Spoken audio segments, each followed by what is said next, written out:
Psychologist దగ్గరికి ఎందుకు sir? 2 సార్లు చెప్పలేను, వాడికి చెప్పేటప్పుడు విను. ఇంతకీ మీ సమస్య ఏంటో చెప్పండి. కురిసింది వాన నా గుండెలోన నీ చూపులే జల్లుగా.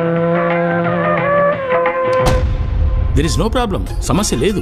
మీకు అర్థం కావట్లేదు సార్, నా భార్యకి నేనంటే ప్రాణం. మరి ఇదంతా అక్కడ నీకెందుకు గుర్తుకు రాలేదు? మా సార్ ప్లేస్ మీరుంటే నిజం చెప్పు, మీకు మీ ఆడ గుర్తొచ్చిందా? ఎక్కువ శాతం మొగుళ్ళకి ఆ టైంలో ఆళ్ళ పిల్లలు గుర్తుకురారు. రామ్ని అనుమానించడమా?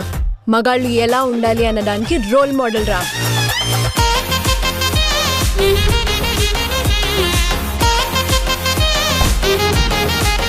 మన బావ కూడా స్పెయిన్ వెళ్ళి వచ్చాడు. అక్కడ ఎవరైనా కలిసి ఉండొచ్చు, ఏదైనా జరిగి ఉండొచ్చు. కమలాసన్ నాయుడు గారు, ఓ భర్తగానే తప్పు చేశాను కదండి. ఎవడైతే తప్పు చేసి ఆ తప్పు తన భార్యకు తెలిస్తే ఎక్కడ బాధపడుతుందోనని భయపడతాడు చూడు, వాడు అసలు సిసలైన నిఖార్సైన భర్త.